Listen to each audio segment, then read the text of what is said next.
Toda a glória seja dada a Jesus. Cumprimento os irmãos com a paz do Senhor. Cumprimento os irmãos com a paz do Senhor. Quantos estão felizes hoje? Os que estão assentados, vamos estar em pé. Jó, capítulo de número 7, versículo 4 e 5. Está escrito assim: ao deitar-me digo, quando me levantarei? Mas comprida é a noite, e farto-me de revolver-me na cama até a alva. A minha carne está vestida de vermes e de crostas terrosas, e a minha pele se encrosta e de novo supura. Os meus dias são mais velozes do que a lançadeira do tecelão, e se findam sem nenhuma esperança. O quinto livro da Bíblia, livro de Deuteronômio. Abra comigo. Capítulo 34. O verso 4 do capítulo 34 do livro de Deuteronômio está escrito assim: e disse-lhe o Senhor: esta é a terra que sob juramento prometi a Abraão, a Isaque e a Jacó, dizendo: à tua descendência a darei. Eu te faço vê-la com os olhos, porém não irás para lá. E assim morreu ali Moisés, o servo do Senhor, na terra de Moabe, segundo a palavra do Senhor. E este o sepultou num vale, na terra de Moabe, de fronte de Bet-peor, e ninguém sabe até hoje o lugar da sua sepultura. E tinha Moisés a idade de 120 anos quando morreu, e não se lhe escureceram os olhos, e nem se lhe abateu o vigor. E amém. Aleluia. Olhe para cá. Antes de se assentar, levante um dedo de profeta para cima comigo. Escolha alguém do seu lado e aponte o dedo para ele. E diga assim: é hoje, nessa madrugada, que o Senhor trará respostas àquelas perguntas que durante o ano inteiro você fez. Então não se acanhe, porque você vai chorar, vai gemer, vai gritar, e se não se segurar, vai voar nas asas da revelação. Quem crê nisso?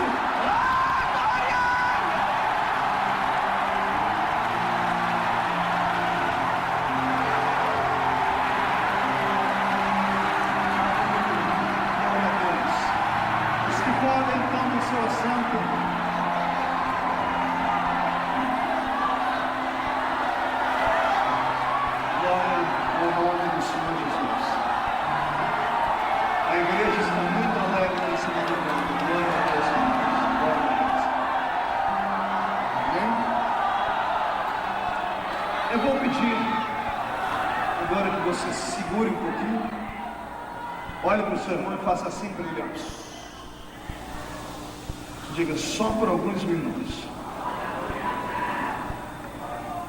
Vamos ouvir o que Deus tem para nos dizer através da palavra. O Senhor me deu uma palavra, eu não sei como é que você vai ouvi-la, não sei se você vai suportar ouvi-la, mas eu estou preparado para pregar. O tema da mensagem é esse: quando vem a decepção, o que é que você faz? Pergunte para o seu irmão: quando você se decepciona, como é que você reage? Escute. Dia 24 de dezembro, era umas 9:30 da manhã, eu acordei com um telefonema. Estava em casa pela primeira vez em 10 anos de férias, 10 dias de férias, e para mim isso foi uma bênção, um bálsamo do Senhor. Esse ano eu preguei quase 300 vezes, e foi o corpo do pastor Marco quase não aguentou. Eu perdi 13 quilos pregando esse ano. Fiquei até mais bonitinho, né, pastor Samuel? Eu olhei a minha última foto antes desse ano, eu estava parecendo um bujãozinho, né? Agora estou belo e bem, muito obrigado. E 9h30 da manhã eu acordei com um telefonema muito triste. Minha mãe do outro lado da linha chorando muito, dizendo que meu avô havia falecido. Esse avô que faleceu foi meu pai.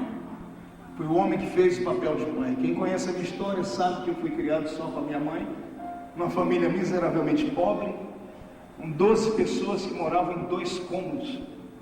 E um desses homens que marcaram a minha vida foi meu avô. Ele foi um grande homem. Não foi o melhor homem que o mundo conheceu, mas foi um grande homem. Como todo homem tem a sua história, ele teve a dele. Uma vida triste, acabrunhada, cheia de decepções. Passou pelo vale de rico fazendeiro a pedinte de esmola, até virar um embriagado, um homem que só sabia beber, e bebeu durante 60 anos na sua vida. Não foi uma, nem duas, nem 10 vezes, as vezes que eu, quando garoto, ia buscá-lo no bar e trazia ele meio que cambaleando e ainda ele batendo em mim. Não foi uma nem 2 vezes que eu, orando, já convertido dentro do quarto, dormindo com ele, acordava com ele me chutando, ou melhor, orava com ele me chutando, me xingando e falando um monte de palavrões. Mas a oração de um justo, ela pode muito em seus efeitos, não é? E houve um dia, há 12 anos atrás, que da noite para o dia, meu avô parou de beber. Não colocou mais cachaça na boca. Para alguém que bebeu 60 anos e chegou a beber 10 litros de cachaça em uma semana, foi um grande milagre. E ele sempre, quando chegava em casa, dizia: esse meu neto tem um poder que nenhum outro tem. Quando ele olha para mim com esse olho dele, estende a mão, me arrepia o corpo inteirinho. E eu falei: vovô, é o meu Deus é poderoso. E ele dizia para mim: é claro que o seu Deus é poderoso, você nasceu no dia da minha padroeira, foi ela que te escolheu. Quem sabe da minha vida sabe que eu nasci no dia 12 de outubro para ajudar. E eu jamais ia brigar com um homem de 80 anos de idade. Mas há 8 meses atrás, eu saí do quarto do meu avô, quando eu estava na porta para ir embora, eu ouvi a voz do Senhor dizer para mim: crie coragem, rapaz, entre lá dentro, fale do meu amor para o seu avô. Mas sabe aquele homem que você tem ele a vida toda como um carrasco, ou como um autoridade, autoritário, você não tem liberdade de falar? Eu nunca tinha conseguido pregar o evangelho para ele. Mas aquele dia eu criei coragem, sentei do lado da cama dele e disse: vovô, o senhor conhece Jesus? Ele: é claro que eu conheço, olha ele ali na parede. Eu disse: não, vovô, não é aquele, é outro. Ele disse: qual? Aquele que mudou a minha vida. E eu fui contando o testemunho para o meu avô, fui falando, daqui a pouco um velho de 86 anos começou a chorar. E eu falei: o senhor está chorando, está sentindo dor? Eu falei: não, é que eu nunca senti nada tão gostoso na vida. Por que você não me falou antes desse Jesus? Eu falei: porque o senhor não me dava espaço, o senhor não me dava oportunidade. Eu disse: o que eu tenho que fazer para ser igual a você? Ele disse: o senhor faz a oração comigo? Ele: faço. Ele pegou na minha mão e fez a oração do pecador. Entregou a vida dele para Jesus Cristo há 8 meses atrás. E eu saí de casa animado, comecei a dar testemunho, só que ele ainda tinha muita saúde. E eu esperava poder batizar o meu avô, esperava poder levar ele para dentro de uma igreja e ver ele descer as águas e assim se encontrar com o mestre. Mas dia 24 agora Jesus levou ele embora. E eu já havia sepultado meu pai biológico, já havia ido à sepultura de muitas pessoas, mas eu nunca esperava acontecer o que aconteceu comigo naquele cemitério. Eu olhei o meu avô dentro do caixão e pela primeira vez na vida eu me senti sozinho, inseguro e vazio. Porque a referência masculina da minha vida, ou seja, a referência paterna, era ele. E quando eu vi meu avô descer dentro daquela rampa fria, me deu um vazio dentro da alma, e eu corri pelo cemitério e sentei em uma daquelas tumbas. E mesmo tendo pregado em 53 países do mundo, mesmo tendo pregado nesse Brasil inteiro, para públicos inestimáveis em número, que não tem nem como contar, eu me senti o mais triste dos homens, porque eu olhei a Deus e disse: pai, por que o senhor não esperou mais um pouquinho? Tinha que ser na véspera do Natal, não podia ser depois da passagem do ano, eu não podia dar a primeira notícia para a família, eu não podia fazer isso. E aquelas perguntas que vêm à vida, vêm ao coração. E eu chorei muito, e eu saí daquele cemitério decepcionado com Deus. E eu passei uns 3 dias em casa, trancado dentro do quarto, falando com Deus e revendo a vida. Foi ali que nasceu essa mensagem. Se os mais belos hinos e poesias são escritos em tribulação, veremos aqui nessa madrugada. Eu sei que muitas pessoas que vieram a esta vigília não vieram aqui porque querem participar de um banquete apenas de pulo, grito e glória. A maioria das pessoas que perdem uma madrugada na sua vida para virem em uma igreja porque precisam de uma resposta, precisam de ouvir a voz de Deus.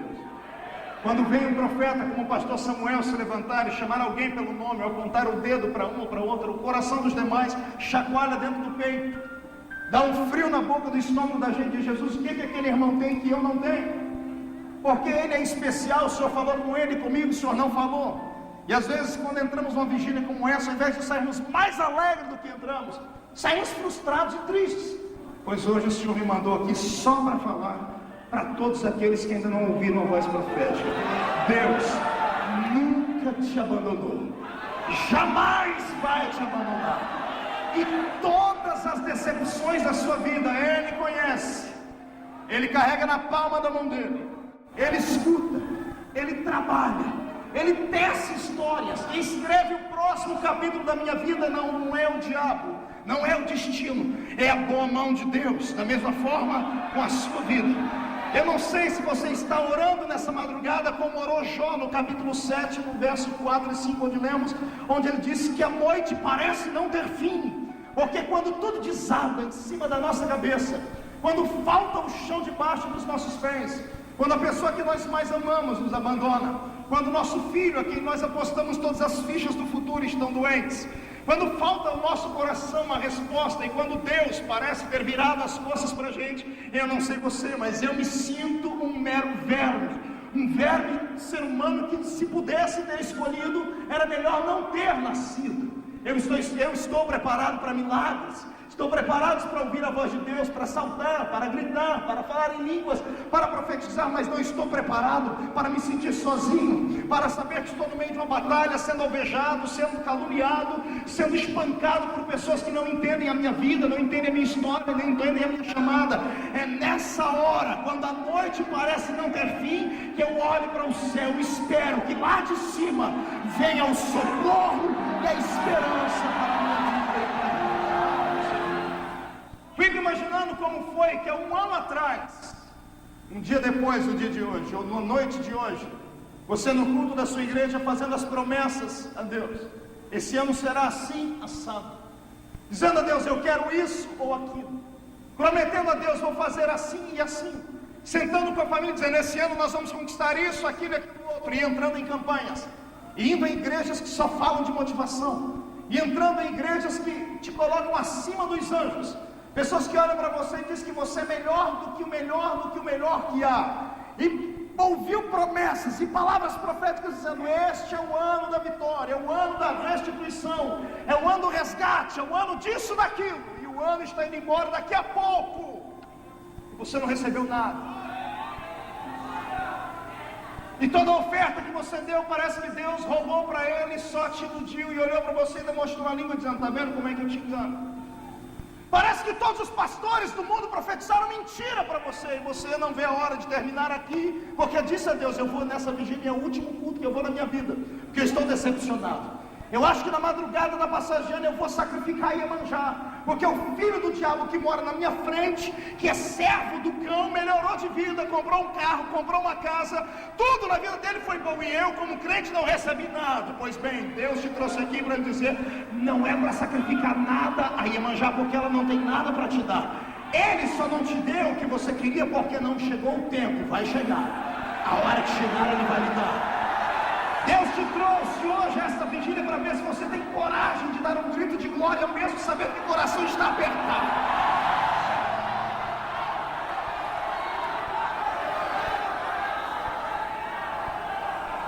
A minha Bíblia diz que Jó fazia vigílias, ele orava pelos filhos, ele sacrificava por eles.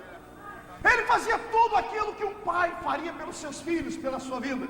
E a Bíblia ainda diz, ele era rico, era abastado, tinha de tudo, e no Oriente não tinha ninguém como ele.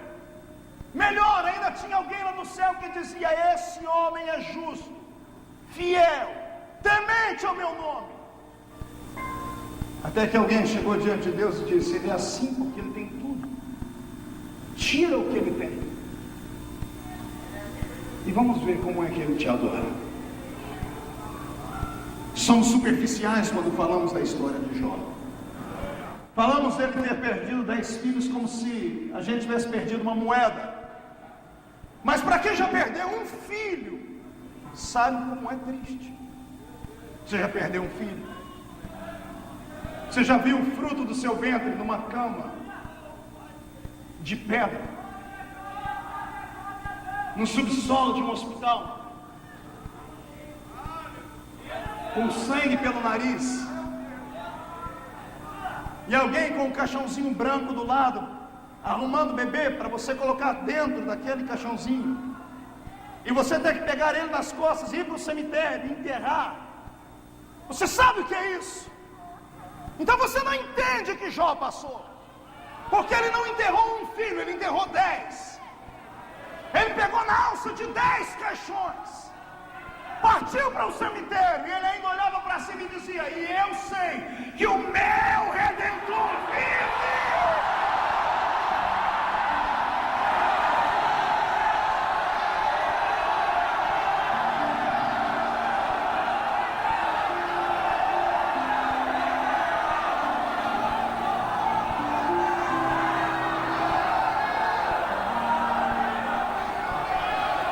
Você acha que ele não estava decepcionado?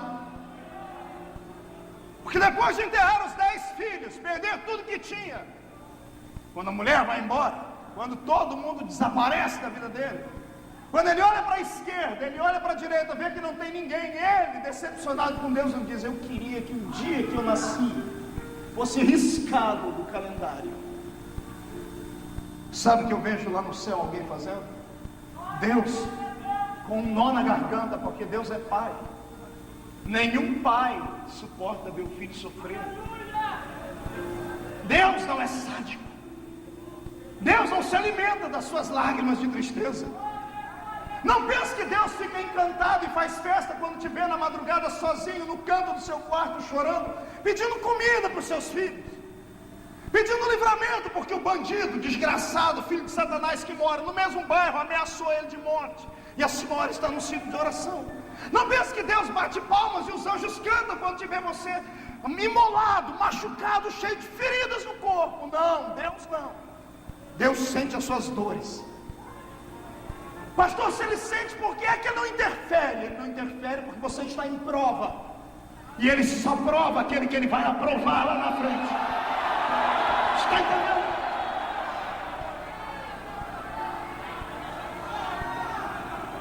A tua decepção e a tua lágrima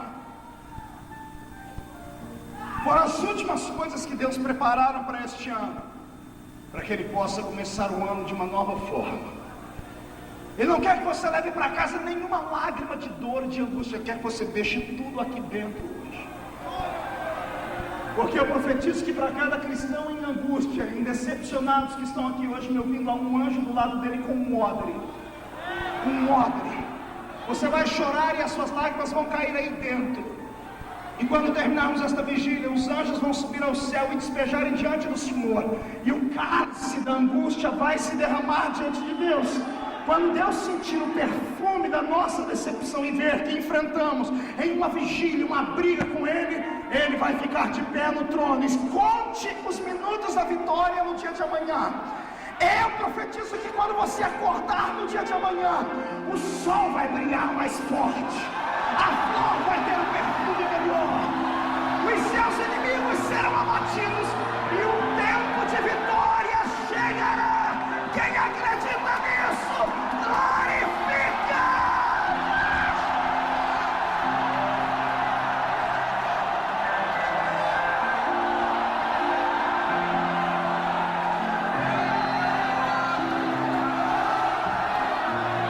Jó, quando ficou decepcionado com Deus por ter perdido tudo, ele achou um meio de conquistar Deus.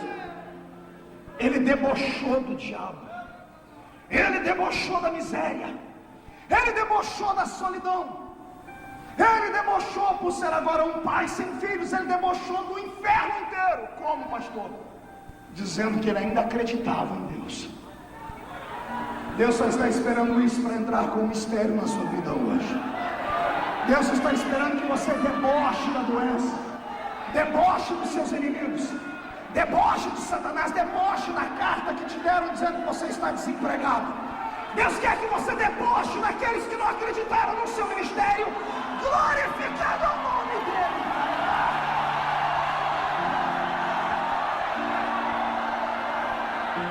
Mão direita para cima. Coloque a mão no ombro do irmão que está do seu lado, por favor.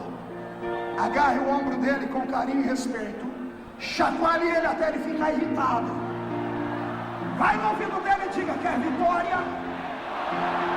Deboche. Deboche do diabo. Mas deboche agora.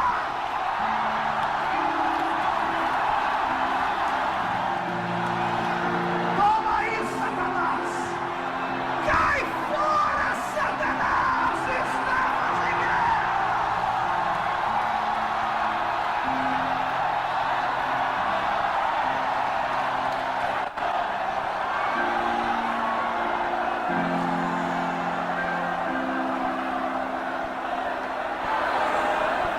Segure.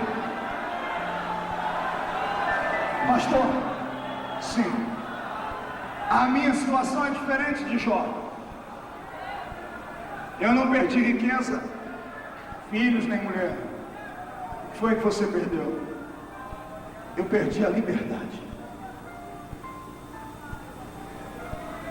Eu estou cativo. Cativo pela minha consciência. Estou cativo pela culpa. Estou cativo pelos homens que me prenderam em um lugar onde eu não queria estar. Estou abandonado. E eu não ouço a voz de Deus tem mais de 2 anos. Tem um homem na Bíblia que ficou cativo tanto tempo quanto você. José era o nome dele. 2 anos dentro de um calabouço. 2 anos dentro de onde? Pergunte para o irmão do seu lado se ele sabe o que é um calabouço. Olhe para mim, eu vou lhe dizer o que é um calabouço para você entender. Calabouço não é uma prisão como essas que existem no Rio de Janeiro. Calabouço ficava nas profundezas, ou melhor, na profundidade de um palácio, subsolo de um palácio. Só ia para um calabouço homens tétricos, terríveis, sem coração. Gente da pior qualidade. No calabouço não tinha luz, não havia água potável, não tinha uma cama macia para dormir, e a comida era racionada. Pão e água, água barrenta. Quando não um pão, uma lavagem, empurrada debaixo de uma porta de ferro. Sem sol, sem comida, sem banho, sem água potável, durante 2 anos. A maioria dos presos dentro de um calabouço terminavam seus dias morrendo com problemas de respiração, pulmão, bronquite, asmas e coisas mais. José foi acusado de assédio sexual, de ter tentado contra o pudor da mulher que lhe empregava. Um homem acusado disso, você sabe qual é o tratamento dele em uma prisão. Ele estava no calabouço, 2 anos na escuridão, 2 anos sem banho, 2 anos sem comida, 2 anos sem ouvir a voz de Deus. Ele tinha todos os motivos do mundo para estar decepcionado. Se ele desacreditasse em Deus, Deus diria assim: eu entendo ele, porque eu abri a porta do calabouço para ele entrar. Poderia ter defendido ele na hora da calúnia, não defendi. Deus teria aceitado. 2 anos se passam e alguém chama José para ir diante do trono do rei. Primeiro dá um banho nele, o primeiro banho em 2 anos. A Bíblia diz que até a barba ele faz. 2 anos sem enxergar a luz. Eu imagino ele entrando dentro do palácio, enxergando os raios do sol entrando, os candelabros acesos, os olhos sendo quase cegados por aquela claridade. Magricela, num estado deplorável, quase que morrendo. E Faraó olhando para aquele verme humano, aquele lixo humano que estava ali vindo das profundezas do inferno, e dizendo: me falaram que você tem um dom, que pode fazer interpretar os meus sonhos. Silêncios.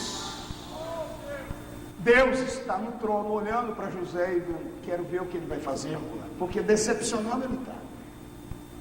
José poderia ter olhado para aquele faraó e dito assim: eu não sei do que o senhor está falando, meus dias na terra estão terminando, eu quero voltar para o calabouço e morrer em paz.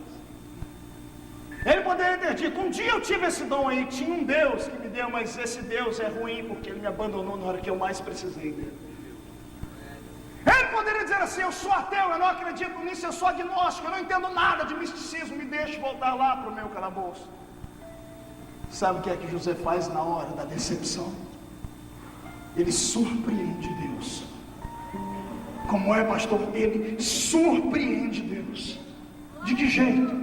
Quando o faraó diz: me disseram que você tem um dom de interpretar o meu sonho, ele abaixa a cabeça e diz: eu não, mas o Deus a quem eu sirvo.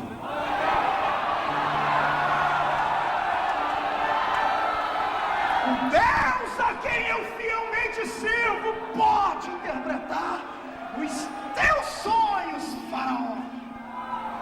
Lá em cima do céu, eu imagino Deus ficando de pé no trono e gritando: esse é o homem que vai governar a terra agora.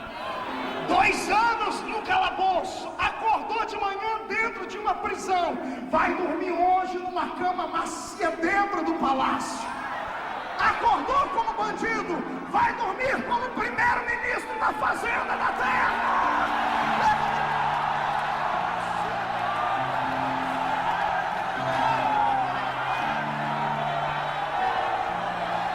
Surpreenda Deus. Pastor, como é? Surpreenda Deus. Se é que é possível surpreender. Como, pastor? Faça aquilo que ele jamais imaginou que você faria hoje. Pastor, eu estou sem saúde, faça alguma coisa para chamar a atenção dele. Sei lá, planta bananeira, grita, profetiza, diz que ama, começa a mandar beijo pro céu, chama a atenção dele, sai daqui, oferta, dizima, atrai a presença dele para sua vida.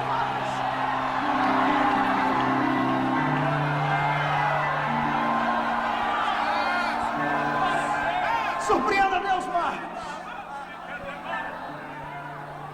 Surpreenda Deus. A maioria das reuniões onde prego por misericórdia divina, uma multidão acaba fluindo. E eu sinceramente não sei por que as pessoas vêm me ouvir, porque eu sou um pregador muito limitado. Eu sou um contador de histórias. É verdade, quem já ouviu minhas mensagens sabe que eu não passo de um contador de histórias. Mas é o Brasil inteiro e o mundo afora onde nós vamos, uma multidão de pessoas acabam reunindo. E sempre há uma indagação na cabeça dos que estão aqui, mas os que estão aqui a indagação é 5 vezes maior. Porque os que estão aqui, quando olham para mim, me veem como um espelho, dizendo assim: se ele chegou, eu posso chegar. E a maioria dos que estão aqui diz assim: como é que ele chegou aqui? Tão pouco. As pessoas querem saber qual é o meu segredo. Eu vou tentar revelar para você hoje. Pastor, o senhor ora 30 horas por dia? Não. O senhor jejua 50 dias a cada 3 meses? Não. O senhor sobe um monte todo dia? Eu subo um monte quando eu estou apurado. Quando estou passando pelo vale, o vento sopra e eu corro para lá. Mas eu tenho uma equipe que ora lá toda semana por mim. Sabe qual é o meu segredo? Além do óleo, é a coragem de acreditar que, embora eu esteja hoje passando por uma luta e uma prova, tudo o que ele prometeu para mim vai ter que acontecer. Você entendeu o que eu disse? Não me interessa quem se levante contra mim, não me interessa que tenha uma enfermidade desgraçada e me jogue na cama. Eu sou imortal até que as promessas dele se cumpram na minha vida. Você está entendendo isso? Eu às vezes acabo surpreendendo Deus assim. Um dia desse, um amigo ligou e disse: Marco, quando a gente pensa que você está morrendo, seu ministério está acabando, dá um salto e triplica. O que é isso? Eu disse: é coragem, é abstinência, é negando aquilo que o mundo oferece, pedindo a Deus uma oportunidade maior. Se o mundo tem os seus ícones, por que a igreja não pode ter os seus? Se os filhos dos homens que não têm Cristo têm quem se espelhar lá fora, por que os nossos filhos não podem ter alguém que se espelhar aqui dentro?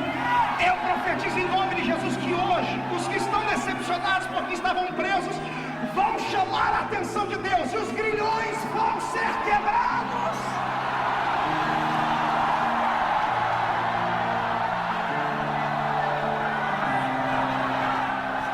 Escute. Jó se decepcionou, e a cura da decepção que transformou em multiplicação sobre a vida dele foi a adoração. Debochou do diabo. José superou a decepção, saiu do calabouço, foi sentar no trono, porque ele surpreendeu Deus. Vá aprendendo as lições, uma delas vai te servir hoje. Tem uma decepção que essa é triste, essa é dura de enfrentar. É quando você faz o bem para uma pessoa e a pessoa se esquece.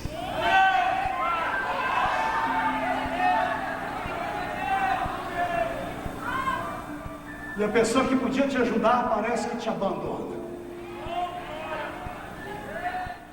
Você abre a porta da casa para a pessoa e dias depois parece que ela te esquece. O que tem de gente decepcionada porque já fez coisas para Deus e parece que Deus se esqueceu dele. Denunciou o diabo, expulsou o demônio, ganhou almas para Jesus, construiu igrejas, fundou ministérios, profetizou, cantou, gastou a sua juventude na casa do Senhor, fez de tudo para ele. E agora, por causa de alguém que acha que tem poder e autoridade, vê alguém de longe bater no martelo, numa estaca, criando uma forca para te enforcar. Já marcaram o dia do enforcamento. E tudo que você fez parece que as pessoas esqueceram. A minha Bíblia diz que um homem chamado Mardoqueu passou por isso. Ele fez um bem para o rei, mas o rei nunca se lembrava dele. Ele não podia ir até o rei, mas ele podia ir a alguém que estava perto do rei. Quer vencer a decepção do esquecimento das pessoas? Se não dá para ir até o rei, chega perto de alguém que tem intimidade com o rei.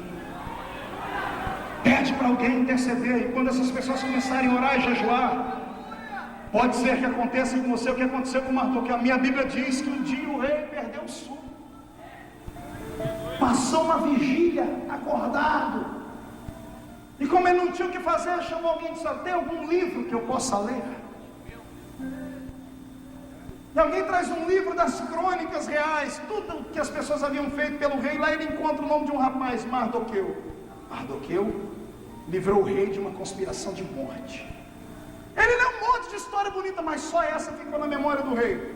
E o rei acordou de manhãzinha, chamou um cidadão que entrando bem dentro da casa dele, disse assim: olha, tem um rapaz com esse nome, vocês conhecem ele? A notícia chega no ouvido da rainha, que era a mulher a quem o rei amava. E a rainha se apresenta diante do rei e diz assim: esse homem é meu tio, foi ele que fez o bem para o senhor. Fez o bem? Onde é que ele anda? Ele falou: ele anda ameaçado de morte, porque alguém está fazendo uma forca para enforcá-lo lá. O coração do rei só deu uma titubeada, disse assim: como é? Alguém quer enforcar alguém que me livrou da morte? Espere, você vai ver o que eu vou fazer com a pessoa. O cidadão que está construindo a forca ali, por inveja, entra dentro do palácio do rei. Quando ele entra, o rei para e diz assim: meu amigo, vem cá. O que é que eu deveria fazer por alguém que só me faz o bem? Por alguém que conseguiu me livrar da morte? Por alguém em quem eu deposito confiança? O cidadão pensou que era com ele e disse: olha aí, para uma pessoa assim, se eu fosse o senhor, eu não sou, mas se eu fosse o senhor, porque ele pensou que era para ele, eu pegaria a sua coroa e colocaria na cabeça dele. Eu colocaria ele em cima do meu melhor cavalo. E pegaria uma pessoa qualquer, mandaria segurar aqui no cavalo, no cabeça do cavalo, andaria na cidade inteira e dizia assim: o rei faz assim, olha, com quem ele ama e a quem ele é agradecido.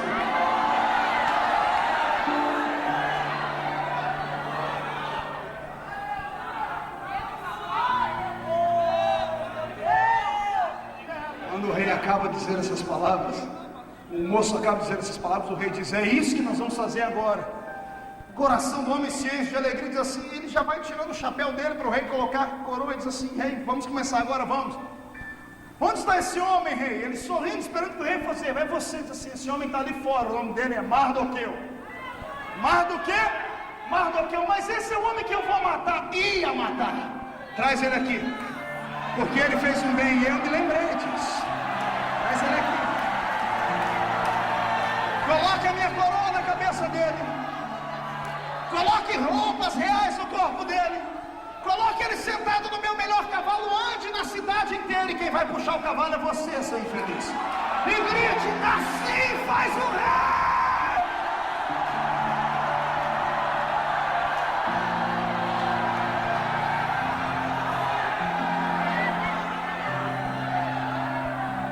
Você já estaria feliz e contente se Deus fizesse isso com o seu inimigo.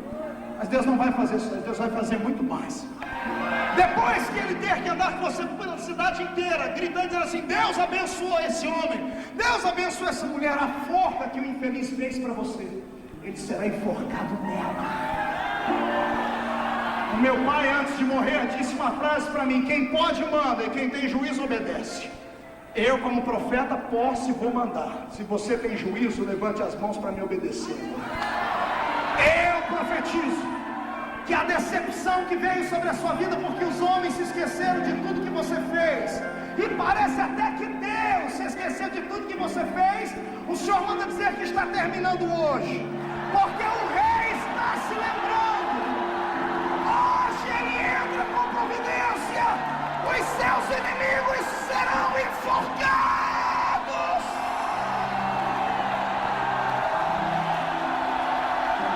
Quem está preparado para um milagre, feche as duas mãos, traga no peito e receba de presente a coroa da justiça que te põe de pé. Agora comece a adorar.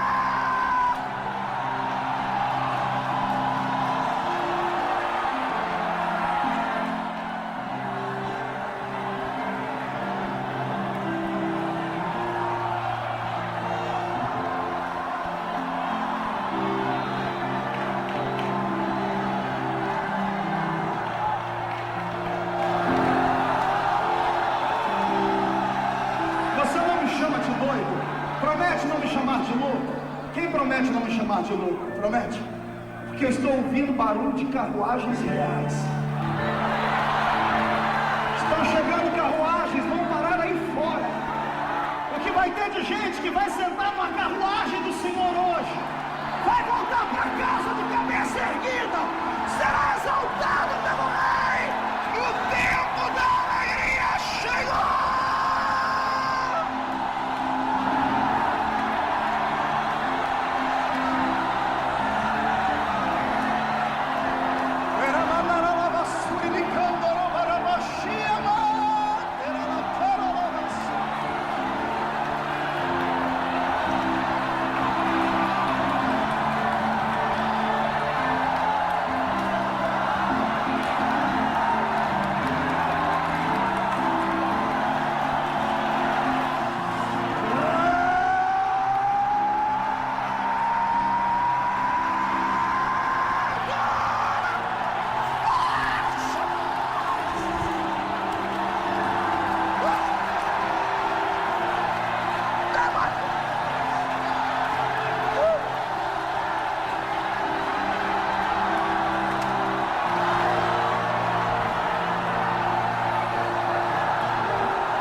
Eu estou no meio da mensagem. Dá uma olhadinha para o irmão que está do seu lado e vê se ele já está pelo menos pela metade de pé. A cotovela ele diz para ele: a decepção acaba hoje.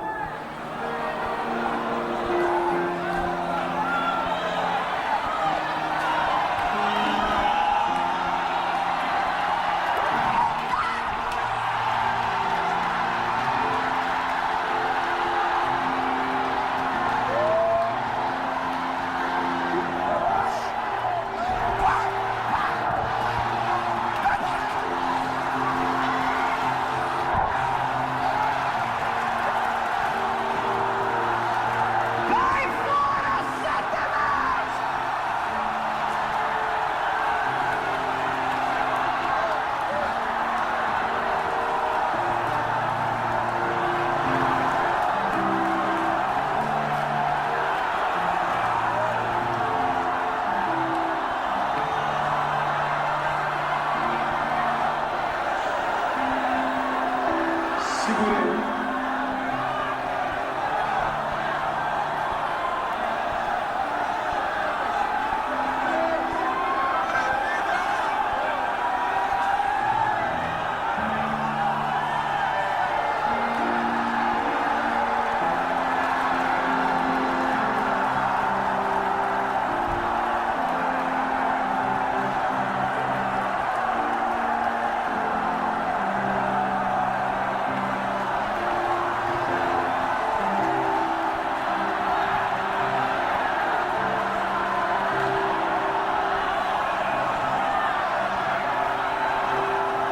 Quando você está decepcionado, o que é que você faz? Jó glorificou a Deus debochando do diabo. José surpreendeu Deus. Mardoqueu procurou ajuda para quem podia. Agora eu vou lhe contar uma história que é igualzinha assim. Imagine você nascer de uma família real, família rica, neto de rei, filho de príncipe, herdeiro de um trono. Meu Deus! Mas por infelicidade, alguém, na tentativa de socorrer você da morte, tropeça e cai em cima das suas pernas na escada do palácio e quebra as suas pernas. E você passa a vida inteira aleijado, vivendo daquilo que os outros te dão para viver, dependendo das pessoas para te darem um banho, para te levar ao banheiro, e você saber que a sua história é uma história que tinha tudo para dar certo, mas deu tudo errado. E você ter todos os motivos do mundo para debochar e dizer assim: Deus, o Senhor não presta, o Senhor não vale nada, porque o que é que eu tenho a ver com o pecado do meu avô? O que é que eu tenho a ver com o pecado do meu pai? Eu quero aqui, na autoridade de Jesus, orar com essa igreja e dizer a você que é pentecostal, que crê na Bíblia, para não deixar nenhum mercantilista da fé, essas igrejolas que existem por aí, que ficam falando que você tem que ser, os demônios têm que sair da sua vida em dose homeopática, tem que fazer uma campanha de 800.000 semanas para os demônios saírem da sua vida, que você está herdando a doença que veio do seu pai, do seu avô, do seu tataravô, que morava, era descendente do homem de Neandertal das cavernas, que foi achado lá no Suriname. Eu quero que você quebre essas pragas em nome de Jesus e traga para a sua vida o que está escrito na Bíblia: nenhuma condenação há para os que estão em Cristo Jesus, nosso Senhor.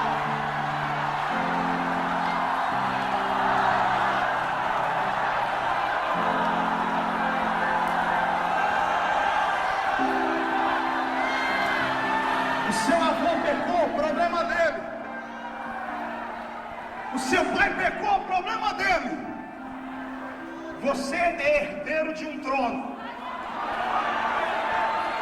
Não perca a fé, porque mais cedo ou mais tarde volta para você tudo que te pertence. Porque Deus não é injusto. Ouviu essa palavra? Deus não é injusto. Repita comigo: Deus não é injusto. Não, mais alto para o diabo ouvir. 1, 2, 3. Se Deus não é injusto, tudo que é seu voltará para a sua vida.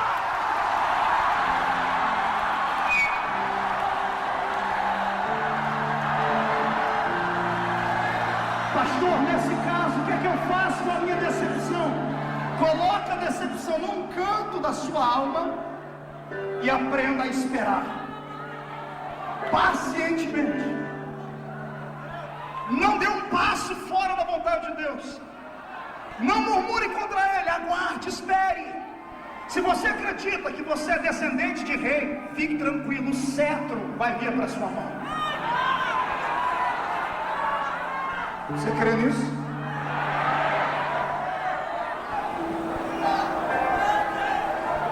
Teve um moço na Bíblia que foi um herói em Israel. Mas sabe aquele herói que Deus levanta de onde não era para levantar?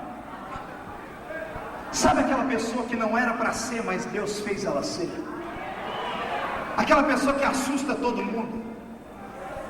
E mais cedo ou mais tarde alguém tem que dar o testemunho dela, tem que escrever a biografia dela. E na hora de escrever, a pessoa fala do que Deus fez, mas antes fala tudo que a pessoa era. Tem um assim na Bíblia. A Bíblia começa dizendo assim, ó: e Gileade gerou a Jefté, varão valoroso, vírgula, filho de uma prostituta, vírgula, mas Gileade gerara Jefté. Juízes 5, leia em casa depois. No dia que eu li essa história, eu fiquei bravo com o escritor, desgraçado, que escreveu isso aí. Por que falar que o camarada era filho de uma prostituta? O que tem a ver colocar na história dele que ele era filho de uma prostituta? Por que não só falar de coisas boas? Aí começou, e Gileade gerara Jefté. Depois embaixo explica que Gileade tinha dormido com mais de uma mulher, e ele era filho da outra. Ou seja, o filho que ninguém queria, o filho bastardo. O que tem de gente aqui que não consegue conquistar nada na vida só por causa disso. Porque quando pega o seu RG é igual o meu, no nome do pai tem 2 risquinhos. A minha maior tristeza quando eu chego no aeroporto é só essa, quando eu tenho que mostrar o meu RG, porque lá atrás está o nome da minha mãe, Lúcia Maria Feliciano, nome do pai, 2 risquinhos. Eu nasci na época que não era obrigado a pôr o nome do pai, então eu era um problema para minha família. Filho bastardo. Minha mãe era chamada de prostituta. Porque tem de gente aqui assim, que o diabo conseguiu te vencer por causa do seu passado. E você às vezes está decepcionado com o seu passado. Sabe por que você nunca cresce? Você parece caranguejo, só olha para trás. Você transformou o seu passado em um chapéu sombreiro mexicano. Hasta la vista, baby. Colocou ele em cima da sua cabeça. E o seu passado pesa e te faz andar assim, encurvado. Um dia o meu passado foi chapéu sombreiro. Sabe o que eu fiz com ele depois que eu conheci Jesus? Eu rasguei o chapéu e transformei ele em tapete. E o que pesava, eu comecei a limpar o pé em cima. Ou você levanta hoje e pega a sua biografia e diz assim: tudo bem, filho de uma prostituta, mas quem me gerou foi Gileade. Mas então o que tem a ver Gileade? Interpretação bíblica, hermenêutica, espiritualidade. Gileade, quando nós precisamos de um bálsamo, de onde é que nós pedimos o bálsamo? Bálsamo de Gileade é o óleo que vem curar as feridas. Reescreva a sua história. Gileade gerara Jefté. A unção, o óleo gerou Jefté. Não interessa como foi, você foi gerado pelo óleo de Deus. Você não foi gerado por Deus na igreja agora, 2 anos, quando você aceitou Jesus. Você não caiu na igreja de paraquedas. Você foi escolhido no ventre da sua mãe. Você foi gerado pelo mestre.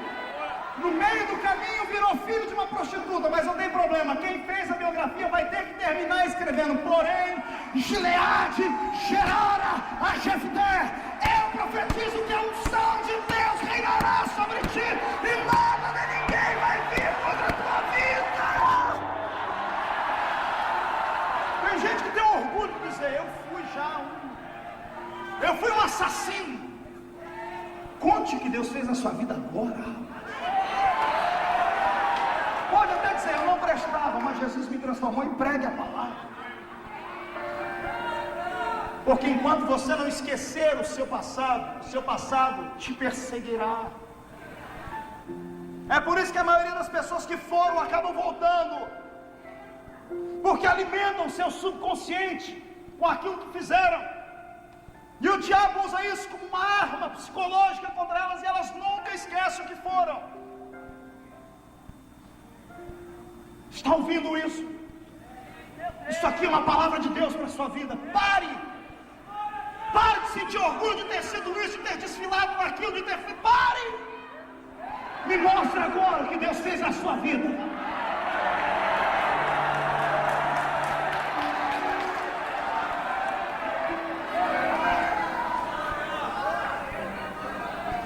A Bíblia diz uma vez que ele era filho de prostituta, mas que ele era filho de Gileade umas 10 vezes no mesmo capítulo.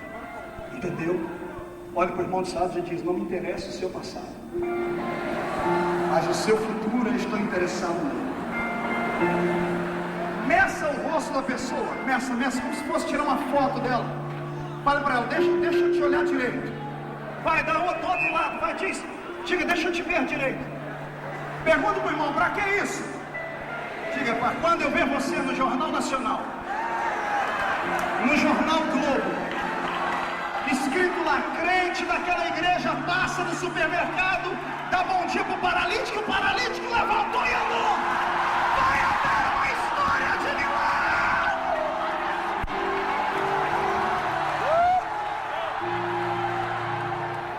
Porque a unção que te gerou vai te levantar no tempo certo. O que é seu, ninguém toma.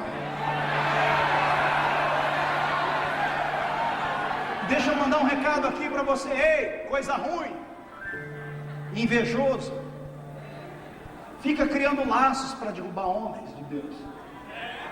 Empresta a língua para Satanás, fica falando para todo mundo as coisas que você ouve por aí. Só sabe alfinetar, invejoso. Não é assim que você vai chegar onde eu cheguei. Aliás, se continuar assim, você nunca vai chegar a lugar nenhum. Vai ser sempre repórter de Satanás. Porque o que Deus fez para mim, meu amigo, é intocável. Assim como o que Deus fez para você é intocável. Ninguém te queima. Não tem homem nessa terra que te queime. Não tem demônio no inferno que te queime. Só Deus pode lhe queimar. E a única forma que Deus vai lhe queimar é lhe encher de gozo nessa noite e fazer você sair daqui brilhando com a glória dele.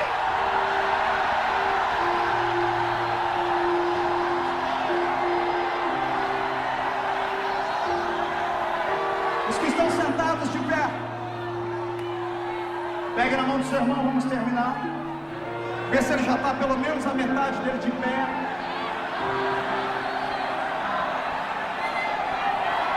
Olhe para ele e diga assim: agora, ou você voa, ou você morre. Olhe para cá. Deuteronômio, capítulo 34. Um dos capítulos mais tristes da Bíblia. Um homem que lutou 80 anos por um sonho. E o sonho dele era nobre. O sonho dele, pastor, não era ficar rico, não era ficar milionário nem ser famoso. O sonho dele era ver a nação dele livre. Sonho nobre. Poucos homens sonharam com isso. Jesus, José, Tiradentes, George Washington, Che Guevara. Sonhos nobres de ver o seu povo livre. Esse homem está nessa escala. Talvez tenha sido ele, cantora. Como foi lindo te ouvir cantar aqui. Tenha dado pontapé inicial nessa história de sonhar com coisas belas. Ele sonhava em ver o povo dele livre. E ele lutou 80 anos por isso. Quantos anos? 80. Pergunta para o seu irmão: há quanto tempo ele está lutando pelo sonho dele? de já desanimou?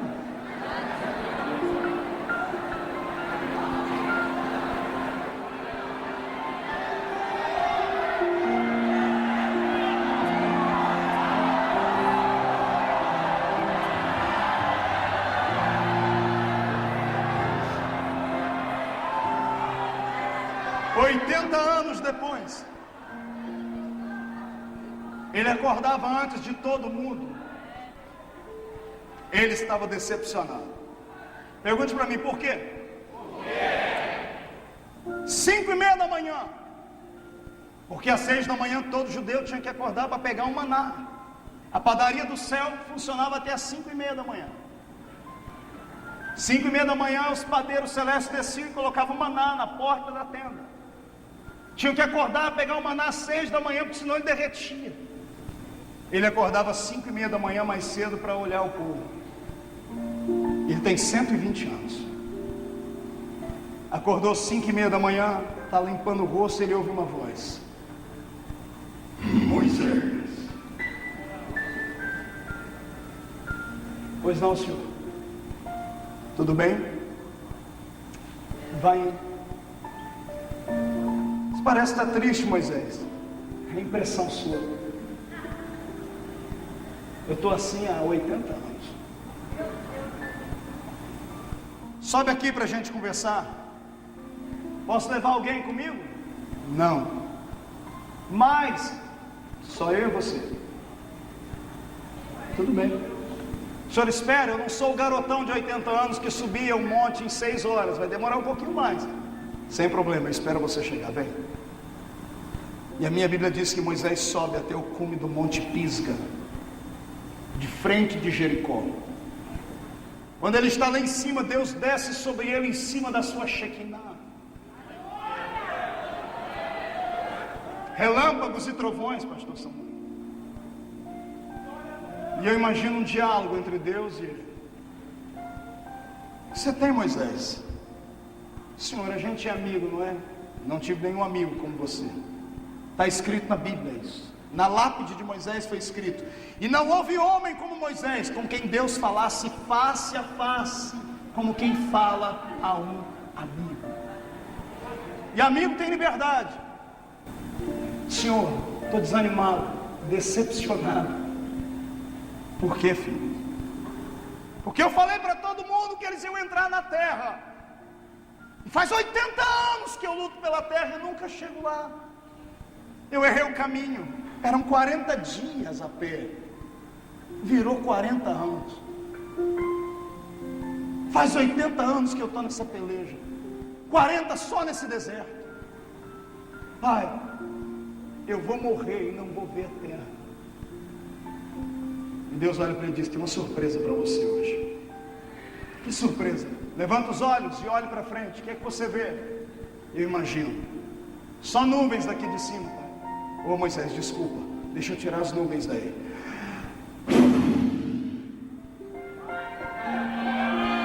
E agora, Moisés? Agora eu vejo. Me fala o que você vê. Eu vejo uma campina, lagos, cachoeiras, pomares, plantações. Eu vejo uma terra que emana leite, que emana mel. Moisés, pois não, senhor, sabe que terra é essa? Sei não. É ela, Moisés? Senhor, não brinca, eu tenho 120 anos, meu coração não aguenta. É a terra, Moisés, com o tempo. Senhor, imagina os dentes amarelados do velhinho, sorrindo, num sorriso colgate, gaguejando.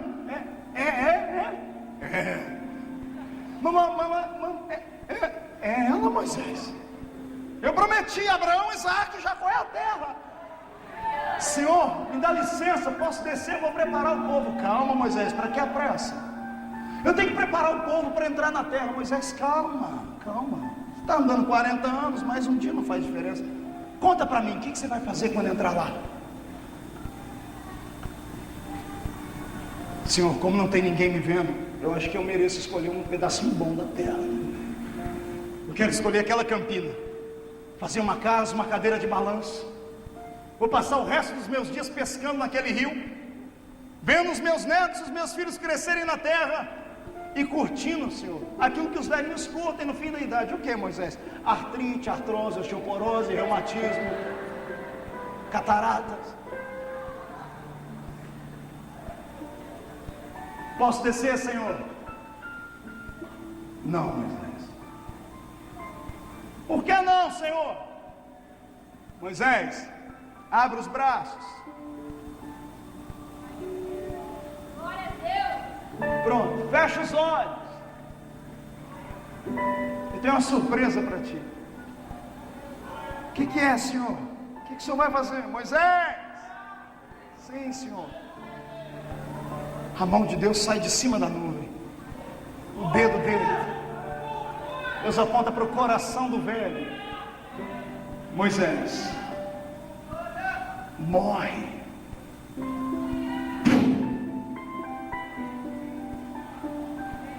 Não deu tempo nem de abrir o olho.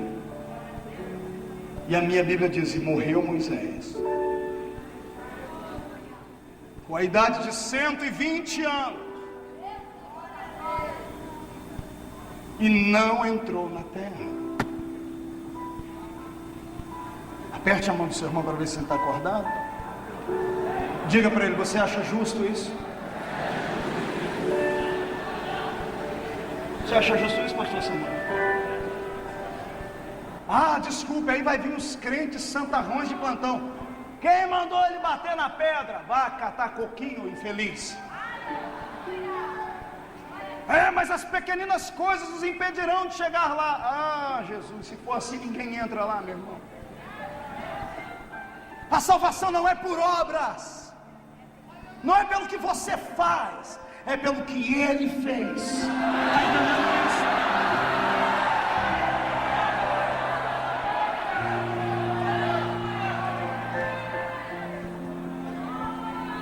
Moisés morreu decepcionado, porque ele lutou a vida inteira para entrar na terra. Se alguém merecia entrar naquela terra, era ele. Quem concorda comigo diz amém. Mas ele não entrou. E aí? Você vai jogar pedra em Deus? Vai falar que Deus é injusto? Você está preparado para Deus não te dar aquilo que você quer?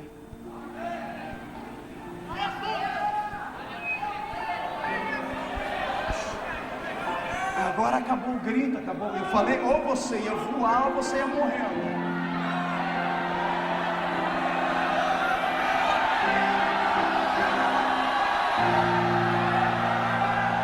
Ei,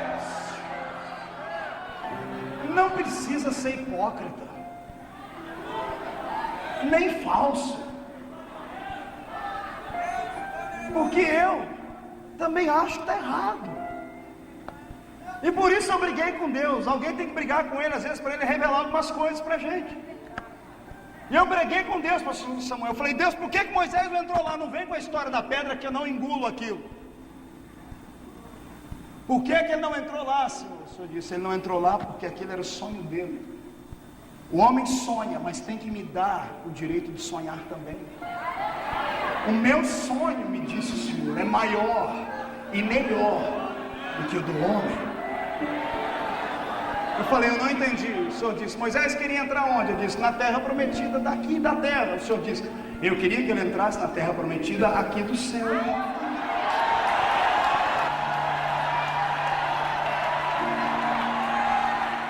Não, você deu glória. Então esse povo vai ser arrebatado quando eu contar a revelação completa. Aperte a mão do irmão e diga assim para ele: para quem se contenta com pouco, está dada a resposta. Deus queria que ele entrasse no céu, e o céu é o final de todo mundo. Mas e o sonho dele? Ele queria entrar na terra. E quem disse que ele não entrou? Quando Deus faz uma promessa para alguém, às vezes ele é obrigado a quebrar algumas leis que ele estabeleceu, só para a promessa se cumprir na vida da pessoa. Hebreus 9, 27. Quem lembra o que está escrito lá? Ao homem está ordenado morrer. Vindo depois disto, ao homem está ordenado. Vindo depois disto, Moisés morreu. Tinha que aguardar o quê? Eu fui ler a Bíblia e o Senhor falou para mim: quanto tempo Moisés ficou morto, Marco? Aí eu fiquei doido. Eu tive que ler a Bíblia 18 vezes, capa a capa, para entender que Moisés não ficou nem 5 minutos morto. Agora eu brigo com os doutores da lei de plantão. Agora eu posso, sou doutor em divindades, terminei meu curso nos Estados Unidos, tem 6 meses, agora eu posso. Moisés não ficou nem 5 minutos morto. Antes que o corpo dele caísse na terra, quando ele abriu o olho para dizer: Deus, eu estou decepcionado, ele estava diante do trono de Deus. E Deus, com um sorriso, é uma chips, e os braços abertos dizendo para ele: bem-vindo ao céu, Moisés. Bem-vindo à terra que manda leite e mel para si.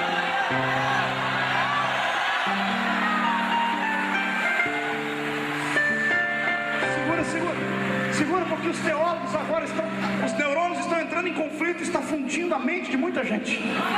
Está saindo fumacinha agora. Pastor, mas está escrito que o Senhor sepultou Moisés. É aí que está. A palavra sepultar tem vários significados, e um deles é esse: esconder. Porque Satanás, lá no livro de Judas, está discutindo com Miguel: cadê o